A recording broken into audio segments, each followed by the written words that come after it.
There's a reason education sucks, and it's the same reason that it will never, ever, ever be fixed. It's never going to get any better. Don't look for it. Be happy with what you got. Because the owners of this country don't want that. I'm talking about the real owners now. The real owners, the big wealthy business interests that control things and make all the important decisions. Forget the politicians. The politicians are put there to give you the idea that you have freedom of choice.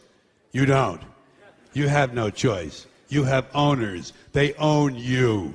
They own everything. They own all the important land. They own and control the corporations. They've long since bought and paid for the Senate, the Congress, the state houses, the city halls. They got the judges in their back pockets. And they own all the big media companies, so they control just about all of the news and information you get to hear. They got you by the balls. And that brings me to my final and most important point, which is why, at least in my opinion, NEA and its affiliates are such effective advocates. Despite what some among us would like to believe, it is not because of our creative ideas. It is not because of the merit of our positions. It is not because we care about children, and it is not because we have a vision of a great public school for every child. NEA and its affiliates are effective advocates because we have power. And we have power because there are more than 3.2 million people who are willing to pay us hundreds of millions of dollars in dues each year because they believe that we are the unions that can most effectively represent them. The unions that can protect their rights and advance their interests as education employees.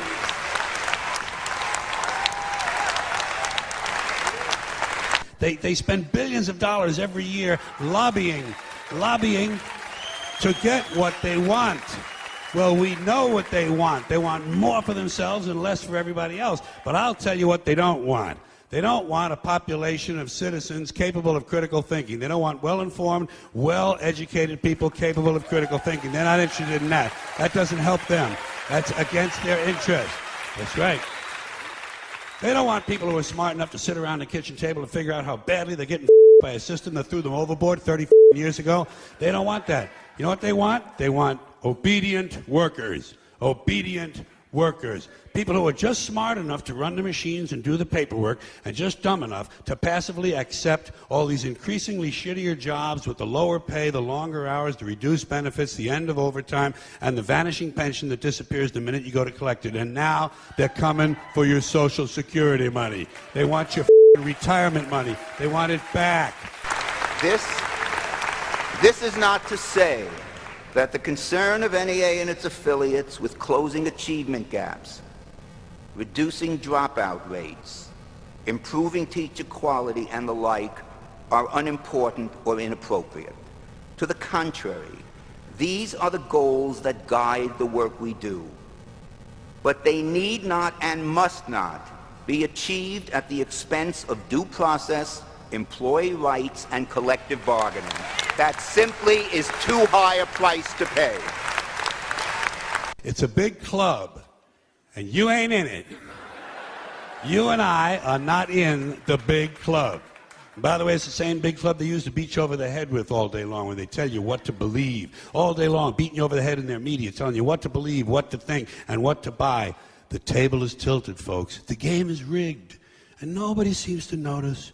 Nobody seems to care. Good, honest, hard-working people, white collar, blue collar, doesn't matter what color shirt you have on. Good, honest, hard-working people continue. These are people of modest means. Continue to elect these rich who don't give a about them.